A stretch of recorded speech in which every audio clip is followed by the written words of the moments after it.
আমি করি, I do। কিন্তু আমি করাই এর করানোর ইংরেজি কি? আজকের ক্লাসে আমরা সেটাই শেখার চেষ্টা করব। সো ওয়েল, হ্যালো এভরিওয়ান, আসসালামু আলাইকুম। Welcome back to my YouTube channel English with Hasnaina. I hope you all are doing well by the grace of Almighty Allah। আজকের এই ভিডিওটা অনেক বেশি ইন্টারেস্টিং, তাই পুরো ভিডিওটা একদম শুরু থেকে শেষ পর্যন্ত দেখা ট্রাই করবেন, যাতে এই টপিক নিয়ে আপনাদের আর কোনো কনফিউশন না থাকে। যখন আমরা কোনো কাজ নিজে না করে অন্য কাউকে দিয়ে করাই, সেই সমস্ত কাজের ক্ষেত্রে আমরা যে সমস্ত ভার্ব ব্যবহার করি তাকে বলা হয় কজেটিভ ভার্বস। এবং এই কজেটিভ ভার্বসগুলো হচ্ছে make, let, have, get and help. এই পাঁচটা ভার্বের সাহায্যে কিন্তু আমরা নিজের কাজটা অন্য কাউকে দিয়ে করাই এরকম বোঝাতে পারি। মেক আমরা ব্যবহার করি যখন আমরা কাউকে জোরপূর্বকভাবে নিজের কাজটা অন্যকে দিয়ে করাই, তখন আমরা মেক ব্যবহার করব। লেট যখন আমরা কাউকে কোনো কিছু করতে দেই, তখন আমরা লেট ব্যবহার করব। হ্যাভ এবং গেট এই দুটোর মধ্যে আমরা অনেক বেশি কনফিউজড থাকি যে কখন কোনটা হবে। হ্যাভ ভার্বটা আমরা তখন ব্যবহার করব যখন আমরা কাউকে নিয়োগ দিয়ে কোনো কাজ করতে বলবো। ধরুন আপনি কোনো একটা মানুষকে নিয়োগ দিয়েছেন আপনার কোম্পানিতে জব করার জন্য, তখন কি হবে? আমরা হ্যাভ ভার্বটা ব্যবহার করব। গেট হবে, গেট আমরা তখন ব্যবহার করব যখন আমি কাউকে কনভিন্স করছি, কাউকে বলছি যে আমার এই কাজটা করে দাও করে দাও, তখন আমরা গেট ব্যবহার করতে পারি। আর হেল্প বুঝালে, সাহায্য বুঝালে আমরা এই হেল্প ভার্বটা ব্যবহার করতে পারি। চলুন এবার আমি আপনাদেরকে সুন্দর করে বোঝানোর ট্রাই করি এক একটা উদাহরণের মাধ্যমে। যেমন, আমি হাসি, আমি আমার ভাইকে হাসাই। এই দুটো সেন্টেন্সটা হচ্ছে ডিফারেন্ট। আমি হাসি এই কাজটা আমি নিজেই করি। হ্যাঁ, হাসার যে কাজ এটা আমি নিজেই করি। তখন কি হবে? আমরা simply subject, verb and object এই রুলসটা ফলো করব। Subject, verb, object. আমি হাসি, তখন কি হবে? I love. আই লাভ, আমি হাসি। ওকে, আই লাভ। কিন্তু আমরা যদি এভাবে বলি আমি আমার ভাইকে হাসাই, মানে আমি নিজে হাসি না, আমি আমার ভাইকে হাসাই, এবং এই হাসানোর কাজটা আমি জোরপূর্বকভাবে যদি করে থাকি, তখন আমরা বলবো I make. I make my brother. I make my brother. I make my brother love. I make my brother love, আমি আমার ভাইকে হাসাই। I make my brother love. এখন দেখেন এই স্ট্রাকচারটা আমরা কিভাবে ফলো করলাম, এই জিনিসটা একদম মাথায় সুন্দর করে বসে নিবে। ফার্স্টে যখন আমরা নিজের কাজটা অন্য কাউকে দিয়ে করাবো, তখন আমরা সাবজেক্ট ব্যবহার করব, তারপর আমাদের পজিটিভ ভার্ব ব্যবহার করব, এই যে make, let, have, get and help. Okay, তারপর পার্সন অথবা অবজেক্ট। পার্সন বলতে যদি ব্যক্তি কাজটা করে থাকি, আর অবজেক্ট বলতে যখন আমরা কোনো বস্তুকে বুঝাবো। এটা আমি আপনাদেরকে বুঝিয়ে দিব। তো আমি জাস্ট এখন স্ট্রাকচারটা আপনাদেরকে বোঝানোর ট্রাই করছি। পার্সনের ক্ষেত্রে আমরা সবসময় ভার্বের বেস ফর্মটা ব্যবহার করব, এবং অবজেক্টের ক্ষেত্রে আমরা সবসময় ভার্বের পাস্ট পার্টিসিপলের ফর্মটা ব্যবহার করব। ওকে, যেমন এখানে দেখেন, আই মেক মাই ব্রাদার লাভ, এখানে হচ্ছে সাবজেক্ট, মেক হচ্ছে আমাদের পজিটিভ ভার্ব, মাই ব্রাদার এটা হচ্ছে পার্সন, এবং পার্সন যেহেতু হয়েছে তাই আমরা কি করবো? ভার্বের বেস ফর্মটা ব্যবহার করব। I make my brother love, আমি আমার ভাইকে হাসাই। ওকে, তারপর আরেকটা যদি উদাহরণ দেই, আমি বই পড়ি, এই কাজটা আমি নিজেই করছি, তখন বলতে হবে আই বই পড়ি, তাই কি হবে? আই রিড বুকস, আমি বই পড়ি, আই রিড বুকস। এখানে যেহেতু নির্দিষ্ট করে বলা হয়নি, তাই আমরা এখানে বুকস বলবো। আই রিড বুকস, আমি বই পড়ি। কিন্তু সেন্টেন্সটা যদি এরকম হয়, আমি শিক্ষার্থীদেরকে দিয়ে বই পড়াই, মানে আমি নিজে পড়ি না, আমি আমার স্টুডেন্টদেরকে দিয়ে বই পড়াই, এবং এই কাজটা আমি জোরপূর্বকভাবেই করি। হয়তো শ্রেণী পড়তে চায় না, আমি ওকে দিয়ে বই পড়াই, তখন আমরা এখানে মেক পজিটিভ ভার্বটা ব্যবহার করব। Subject, I make. Okay, I make, I make my students. I make my students read books. Okay, read books. দেখেন, সাবজেক্ট, তারপর পজিটিভ ভার্ব, তারপর এখানে কি আসবে? পার্সন। যেহেতু পার্সন হলে কি হবে? ভার্বের বেস ফর্মটা হবে। I make my students read books. আমি আমার শিক্ষার্থীদেরকে দিয়ে কি করি? বই পড়াই। তাই এখানে মেক এই পজিটিভ ভার্বটা ব্যবহার করতে হবে। তারপরটা, আমি যাই, আমি তাকে যেতে দেই। এই সেন্টেন্সটা কিভাবে হবে? আমি যাই এই কাজটা আমি নিজে করি, তাই আমরা সিম্পলি বলবো আই গো। আমি যাই, সাবজেক্ট অ্যান্ড ভার্ব। আমি যাই, কিন্তু আমি যদি বলি আমি তাকে যেতে দেই, এখন কোনো কাজ অন্য কাউকে করতে দেওয়া হলে আমরা লেট এই ভার্বটা ব্যবহার করব।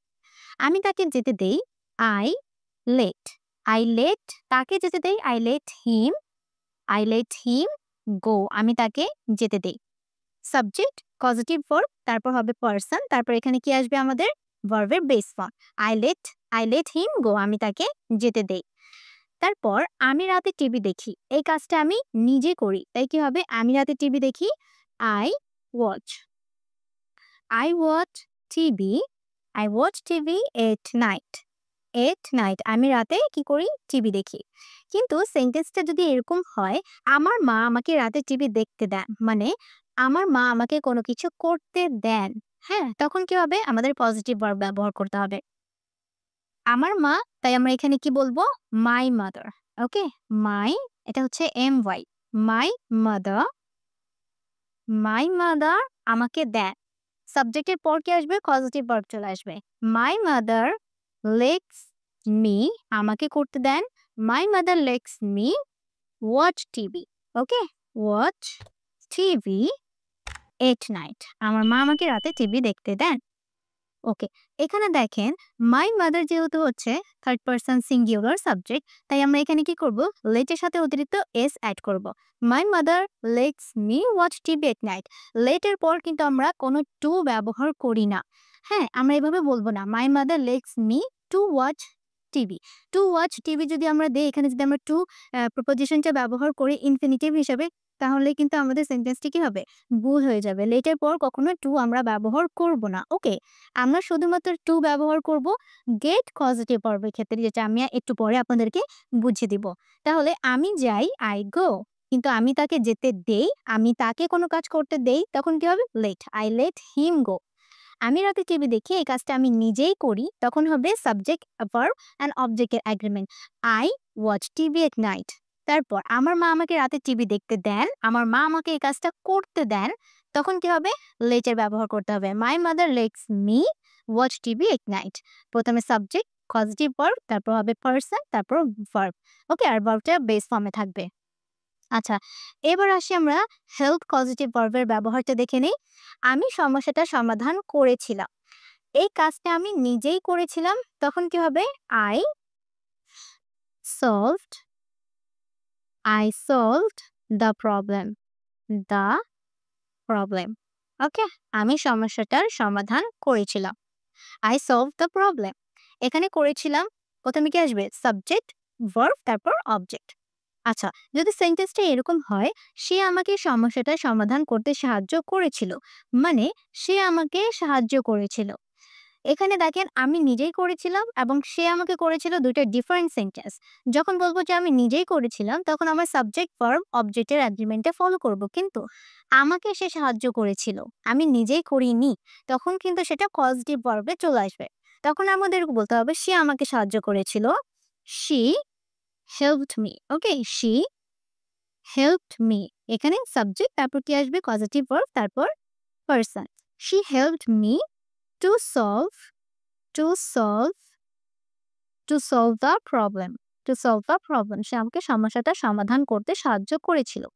এখানে দেখেন হেল্প পজিটিভ ভার্বের পর আমরা টু ব্যবহার করতে পারি, আবার যদি টু ব্যবহার না করি সেক্ষেত্রেও কিন্তু সেন্টেন্স ভুল হবে না। এটাকে আমরা এভাবেও বলতে পারি she helped me solve the problem. Okay, solve the problem. এখানে টু ব্যবহার করলেও চলবে, টু ব্যবহার না করলেও চলবে, কোনো অসুবিধা নেই। Okay, she helped me to solve the problem অথবা she helped me solve the problem.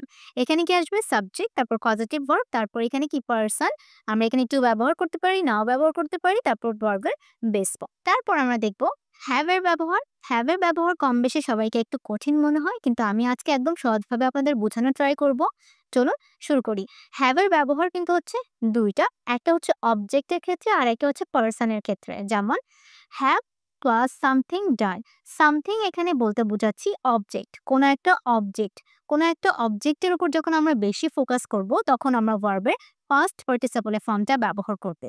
যেমন উদাহরণটা হচ্ছে আমি কাপড় ধুই, আমি আমার কাপড়গুলো ধোয়াই। আচ্ছা, এই কাজটা দেখেন আমি কাপড় ধুই, এখানে এটা কি কাপড়, কি কাপড় হচ্ছে একটা অবজেক্ট, তাই না? অবজেক্টের উপর আমার ফোকাসটা আছে। তখন এই সেন্টেন্সটাকে আমাকে এভাবে বলতে হবে যেহেতু এটা হচ্ছে গিয়ে আমি কাপড় ধুই, এই কাজটা আমি নিজেই করি, তখন কি করব? এখানে আমরা জাস্ট ব্যবহার করব wash I wash my clothes. আমি আমার কাপড় ধুই। I wash my clothes. এটা কি? Subject, verb, object. এটা হচ্ছে একদম সিম্পল, যেটা আমি নিজেই করেছি। যেটা আমরা সবাই জানি সাবজেক্ট, ভার্ব, অবজেক্ট। যে কাজটা আমি নিজেই করি। কিন্তু আমি আমার কাপড়গুলো ধোয়াই। মানে আমি আমার কাপড়গুলো অন্য কাউকে দিয়ে ধোয়াই। এই সেন্টেন্সটাকে এভাবে বলতে হবে, আই আই ধোয়াই। I have my clothes washed. Okay? washed. দেখেন, প্রথমে আসবে সাবজেক্ট, তারপর কি আসবে হ্যাভ, মাই ক্লোথস ওয়াশ। এখানে মাই ক্লোথ আমার কাপড়, কাপড়ের উপর ফোকাসড আছে। কাপড় কি একটা অবজেক্ট। যখন আমরা অবজেক্টের উপর ফোকাস করব তখন আমরা কি করব? ভার্বের পাস্ট পার্টিসিপল ফর্মটা নিব। এবং হ্যাভ এর পর কিন্তু কখনো আমরা টু ব্যবহার করব না। টু ইনফিনিটিভ বা টু প্রিপোজিশনটা ব্যবহার করব না। ওকে? আমি কাপড় ধুই, আই ওয়াশ মাই ক্লোথস। এই কাজটা আমি নিজেই করি। কিন্তু আমি আমার কাপড়গুলো ধোয়াই, অন্য কাউকে দিয়ে ধোয়াই, আমি এটা বুঝাচ্ছি। তখন বলতে হবে I have my clothes washed.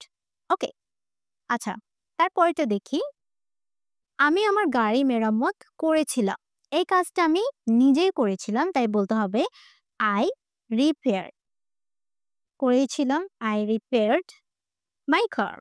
মাই কার মানে ধরুন এরকম বুঝাচ্ছেন যে আমি নিজেই একটা টেকনিশিয়ান এবং আমি নিজের গাড়িকে নিজেই মেরামত করেছিলাম। আই রিপেয়ার্ড মাই কার। এই কাজটা আমি নিজে করেছিলাম বুঝাচ্ছি। কিন্তু যদি আমি এইভাবে বলি, আমি আমার গাড়ি মেরামত করিয়েছিলাম। করিয়েছিলাম মানে অন্য কাউকে দিয়ে আমি এই কাজটা করিয়েছি এবং তার বিনিময়ে আমি তাকে টাকা দিয়েছি, টাকা পরিশোধ করেছি। তখনই কিন্তু আমরা হ্যাভ পজিটিভ ভার্বের ব্যবহারটা করব। তখন আমাদেরকে বলতে হবে করিয়েছিলাম। এটা কি? অতীত। করিয়েছিলাম, তাই এখানে আমরা হ্যাভ বলব না। এখানে আমরা দিব হ্যাড। হ্যাভ এর পাস্ট হয়ে যাবে। I had my car. I had my car. আমার গাড়ি repaired. এখানে কি আসবে? ভার্বের পাস্ট পার্টিসিপল ফর্মটা আসবে। ওকে? I had my car repaired. আমি আমার গাড়ি মেরামত করিয়েছিলাম। এখানে দেখেন মাই কার এটা হচ্ছে একটা অবজেক্ট। এটা কিন্তু কোনো পারসন না। যদি পারসন থাকতো তাহলে এখানে ভার্বের বেস ফর্ম হতো। কিন্তু যেহেতু একটা কার একটা অবজেক্ট, তাই এখানে কি হবে? ভার্বের পাস্ট পার্টিসিপল ফর্মটা হবে। আশা করছি আমি আপনাদেরকে বোঝাতে পেরেছি। হ্যাভ এর আরেকটা ব্যবহার দেখি, যেটা হচ্ছে পারসনের ক্ষেত্রে। Have someone do. Have someone do যখন আমরা অন্য কাউকে দিয়ে কোনো কিছু করাবো। যখন আমরা পারসন, এখানে সামওয়ান বলতে কি বোঝাচ্ছে? পারসন। যখন আমরা পারসনের উপর বেশি ফোকাস করব। পারসনের পর কি হবে? ভার্বের বেস ফর্মটা হবে। যেমন আমি ঘর পরিষ্কার করি। এই কাজটা আমি নিজেই করি। তাই বলতে হবে আই ঘর পরিষ্কার করি, I clean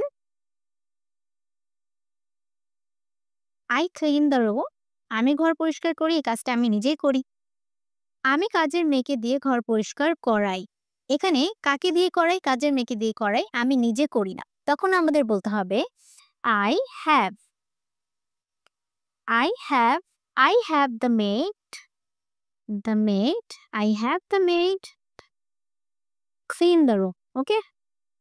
clean the room clean the room. আচ্ছা, সেম স্ট্রাকচার।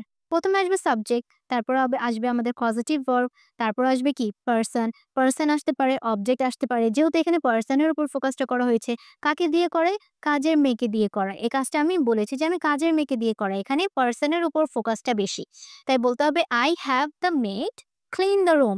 এবং যখন আমরা পারসনের উপর ফোকাস করব তখন কিন্তু আমরা ভার্বের বেস ফর্মটা ব্যবহার করব। ওকে? আর হ্যাভ এর পর কিন্তু আমরা কোনো টু ব্যবহার করি না।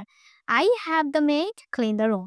আমি আমার কাজের মেয়েকে দিয়ে কি করি? ঘরটা পরিষ্কার করাই। ওকে? এখন আমরা গেটের ব্যবহার দেখব। গেটের ব্যবহারটা শেখা অনেক বেশি ইম্পর্টেন্ট আমাদের সবার জন্য এবং গেটেরও ব্যবহার কিন্তু হ্যাভ এর মতোই দুটো ব্যবহার আছে। একটা হচ্ছে অবজেক্টের ক্ষেত্রে আর একটা হচ্ছে পারসনের ক্ষেত্রে। ওকে? তো চলুন গেটের ব্যবহারটা দেখি।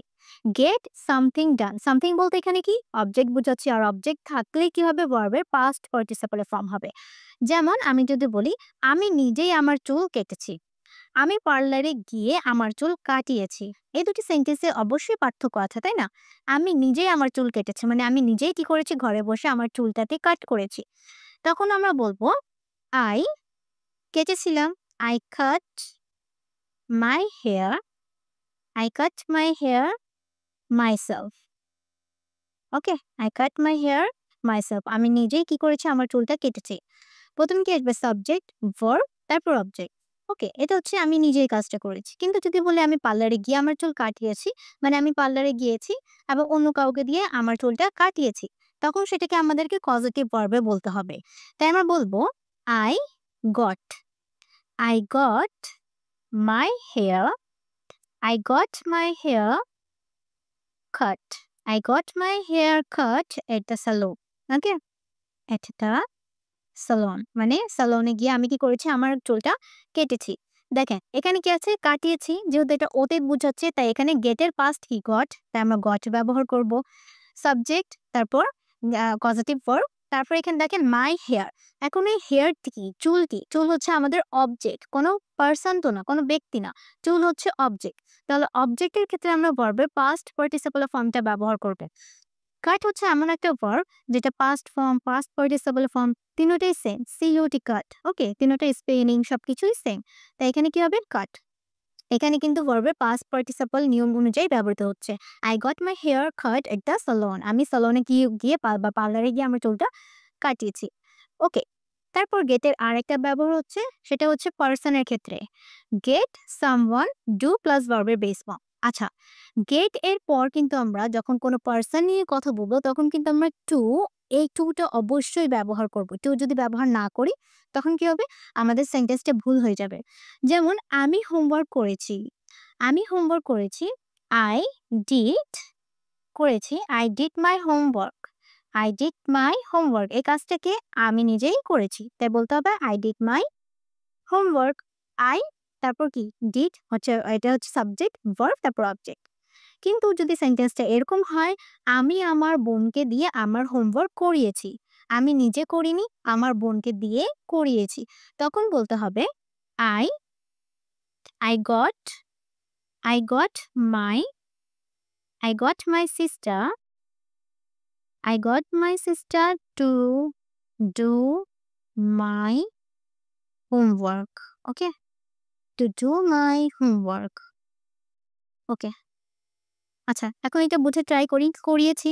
এখানে কি গেটের পাস্ট ফর্মটা বুঝাচ্ছে তাই বলতে হবে goat. I got my sister to do my homework. দেখেন যদি পারসন থাকে এখানে আমার বোনকে দিয়ে আমি হোমওয়ার্ক করেছি। আমার বোনকে, বোনকে এখানে কার উপর ফোকাসটা আছে? বোনের উপর। কাজটা কে করেছে? আমার বোন করেছে। যখন বোনের উপর ফোকাসটা থাকবে তখন কি হবে? আমরা ভার্বের বেস ফর্মটা ব্যবহার করব। আর যদি গট ব্যবহার করি তার সাথে অবশ্যই টু ইউজ করতে হবে। সাবজেক্ট, পজিটিভ ভার্ব তারপর হবে কি আমাদের পারসন, তারপর গট যদি থাকে আমরা যদি গেট ব্যবহার করি তারপর কিন্তু আমরা টু দিয়ে ভার্বের বেস ফর্মটা ব্যবহার করতে হবে। শুধুমাত্র গেটের ক্ষেত্রে মনে রাখবেন যে শুধুমাত্র গেটের ক্ষেত্রে আমাদের টু ব্যবহার করতে হবে। ওকে? I got my sister to do my homework. আমি আমার বোনকে দিয়ে আমার কাজটা, আমার হোমওয়ার্কটা করিয়েছি। ওকে? সো ওয়েল, আশা করছি আজকের ভিডিওর টপিকটা আমরা সুন্দর করে বুঝতে পেরেছি। আপনারা অবশ্যই আমাকে কমেন্ট করে জানাবেন এটার ইংরেজি কি হবে এবং ভিডিওটা কেমন লেগেছে সেটাও কমেন্ট করে জানাবেন। সবাই ভালো থাকবেন। আসসালামু আলাইকুম।